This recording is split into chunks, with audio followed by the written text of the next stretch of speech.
Good morning दोस्तों। आज की कहानी है किन्नर पर। अगर कहानी पसंद आए तो ज़्यादा से ज़्यादा लाइक करें, शेयर करें और चैनल को सब्सक्राइब करें। आइए सुनते हैं आज की कहानी। किन्नर या हिजड़ा हमारे समाज का वह तबका है जिसे सारी दुनिया में केवल लिंग के आधार पर कई तरह के अधिकारों से वंचित किया गया है। सबसे बड़ा सवाल यह है कि क्या किसी का लिंग उसकी बुद्धिमत्ता का परिचायक हो सकता है, या हमें अपनी बनाई हुई नीतियों पर फिर से विचार करने की आवश्यकता है। मुझे आशा है यह सीख देने वाली कहानी आपको इस विषय पर गंभीरता से विचार करने के लिए प्रेरित करेगी। आइए सुनते हैं ये कहानी। अंजलि और दीपक में बचपन से ही गहरी मित्रता थी। दोनों एक ही स्कूल में पढ़ते थे। बचपन से ही दीपक का रवैया लड़कियों की तरह था। ज़्यादातर लड़के दीपक को लड़कियों के साथ रहने की वजह से ही चिढ़ाते रहते। हालांकि दीपक को इस बात से कोई फ़र्क नहीं पड़ता था।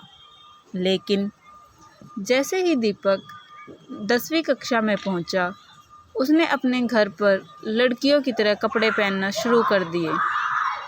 दरअसल दीपक किन्नर था, लेकिन उसके माता पिता ने यह बात सभी से छुपा कर रखी और अपने बच्चों को सबकी नज़रों से बचाकर लड़कों की तरह पालते रहे। लेकिन अब दीपक को लड़कों की तरह रहने में घुटन होने लगी थी, क्योंकि उसे अंदर से एहसास था कि उसका शरीर भले ही लड़के की तरह दिखाई देता हो, लेकिन उसकी भावनाएं लड़कियों की तरह हैं और उसे यही जीवन पसंद है।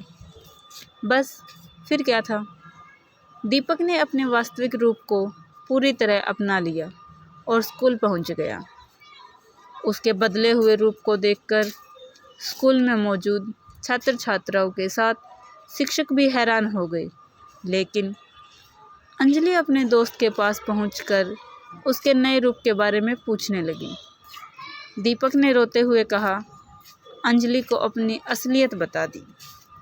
हालांकि अंजलि ने उसे दिलासा देते हुए कहा, तो क्या फ़र्क पड़ता है, मैं तुम्हारी दोस्त हूँ और हमेशा रहूँगी। लेकिन अंजलि को डर था कि दीपक के इस बदले रूप को स्कूल के बाकी बच्चे स्वीकार करेंगे या नहीं। हुआ भी ऐसा ही। पहले ही दिन दीपक को पूरी क्लास के सामने जलील होना पड़ा। सभी विद्यार्थियों ने उसके लड़कियों वाले कपड़े देख उसका मजाक उड़ाना शुरू कर दिया। लेकिन जब बात सर के ऊपर हो गई तो दीपक रोते हुए अपने घर वापस आ गया। दीपक के साथ हुए बुरे बर्ताव की वजह से उसके पिता को बहुत बुरा लगा। वह अपने बेटे को लेकर स्कूल पहुंचे और उन्होंने शिक्षकों को अपने बेटे की सच्चाई बताते हुए कहा, मैंने अब तक सबसे छुपा कर रखा है कि मेरा बेटा किन्नर है, लेकिन अब बात सबके सामने आ ही चुकी है, तो मैं आपसे चाहता हूं कि विद्यालय में दीपक को लड़कियों की तरह कपड़े पहनकर आने की इजाज़त दी जाए। लेकिन प्रशासनिक नियमों के तहत लिंग के आधार पर शिक्षा देने का चलन कई वर्षों से चला आ रहा है। इसीलिए स्कूल के प्रबंधन ने दीपक को निष्कासित कर दिया। स्कूल से अपना नाम हटाए जाने से दीपक टूट चुका था, लेकिन उससे भी ज़्यादा तकलीफ़ अंजलि महसूस कर रही थी। उसे समाज और प्रशासन के बनाए हुए लिंग आधारित शिक्षा पद्धति पर क्रोध आ रहा था। उसने तय किया कि वह दीपक को इंसाफ दिलवा कर रहेगी। यहाँ दूसरी तरफ जैसे कि किन्नर समाज को मामलों का पता चला, वह अपना समूह लेकर दीपक को लेने उसके घर पहुँचे। उनसे मिलते ही दीपक डर गया। किन्नरों ने दीपक के पिता को किन्नर समाज की पूरी प्रक्रिया बताई। धीरे धीरे दीपक के पिता को लगने लगा कि दीपक का भविष्य किन्नरों के साथ ही हो सकता है, क्योंकि आम लड़के लड़कियां दीपक को कभी नहीं अपनाएंगे, इसलिए वह अपने बेटे को भेजने के लिए मान जाते हैं। लेकिन दीपक अपने पिता से रोते हुए कहता है, पापा, मैं जिंदगी भर सड़क पर ढोल नहीं बजाना चाहता, बल्कि मैं एक वैज्ञानिक बनना चाहता हूँ। बस मेरी भावनाएं लड़कियों की तरह हैं, लेकिन मेरी बुद्धि विज्ञान के विद्यार्थियों की तरह है। लेकिन किन्नरों के सामने दीपक की कोई दलील नहीं चली। वह दीपक के पिता को मजबूर करके ज़बरदस्ती दीपक को अपने साथ ले जाते हैं। कुछ दिनों तक दीपक अपनी दोस्त अंजलि और परिवार को याद करता रहा, लेकिन धीरे धीरे वक्त के साथ वह किन्नरों की तरह गाने बजाने में लग जाता है। गुजरते वक्त के साथ कुछ ही सालों में दीपक पूरी तरह किन्नर बन चुका था। एक दिन दीपक ने अपने गले में ढोलक टांगे हुए ट्रैफिक सिग्नल पर ताली बजाते हुए एक कार का दरवाज़ा खटखटाया।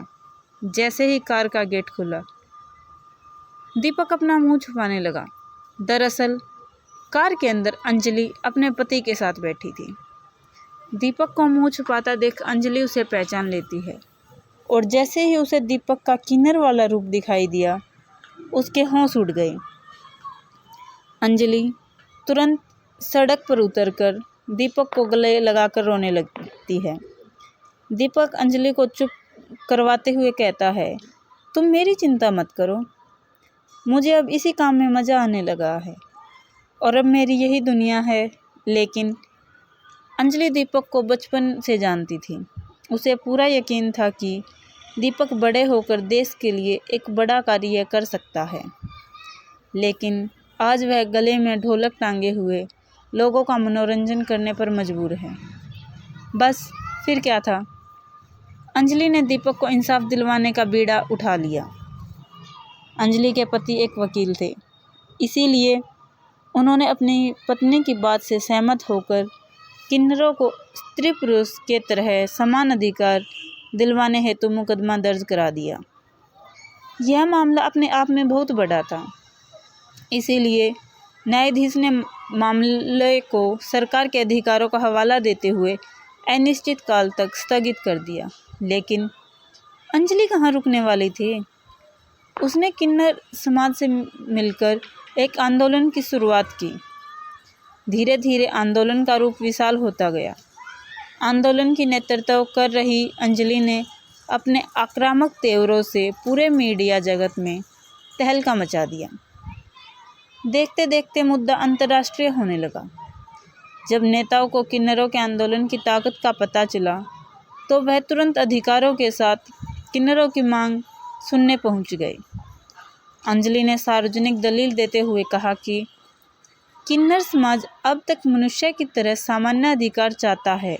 जिस तरह स्त्री और पुरुष को पढ़ना लिखने नौकरी करने का अधिकार होता है, उसी तरह से किन्नरों को भी होना चाहिए। क्या किसी के बुद्धि और विवेक को कोई कीमत नहीं? लिंग ही सब कुछ है। अंजलि की बात सुनकर नेताओं के बीच फुसफुसाहट होने लगी। दरअसल उन्हें अंदर से लग रहा था कि अंजलि की बात में दम है, लेकिन वह कर भी क्या सकते हैं। वर्षों से चली आ रही सोच के अनुसार पहले पुरुष को प्राथमिकता दी जाती है, फिर स्त्री को, उसके बाद किन्नरों को सीमित अधिकारों के तहत समाज के बीच केवल मनोरंजन का पात्र बनने के लिए छोड़ दिया जाता है। नेताओं ने किन्नर समाज को आश्वासन देते हुए कहा कि इस पार्लियामेंट की अगली सुनवाई में यह मुद्दा प्रखर रूप से उठाया जाएगा। तब तक के लिए आप अपना आंदोलन रोक दीजिए, अन्यथा कानून व्यवस्था को संभालना मुश्किल हो जाएगा। किन्नर समाज ने समझदारी का परिचय देते हुए प्रशासन के समझाने पर आंदोलन रोक दिया। लेकिन अंजलि ने अपने साहस से बारूद के ढेर में चिंगारी तो लगा ही दी थी, बस धमाका होना बाकी था और इसी के साथ कहानी ख़त्म हो जाती है। दोस्तों, कास्ट कोई भी हो या कोई भी कैटेगरी हो, सभी के लिए रूल सेम है और हम एक दूसरे की रिस्पेक्ट करेंगे, तभी समाज और अच्छे से आगे जाएगा। दोस्तों, आज की कहानी में इतना ही। अगर कहानी पसंद आए तो ज़्यादा से ज़्यादा शेयर करें, लाइक करें और सब्सक्राइब करें। धन्यवाद।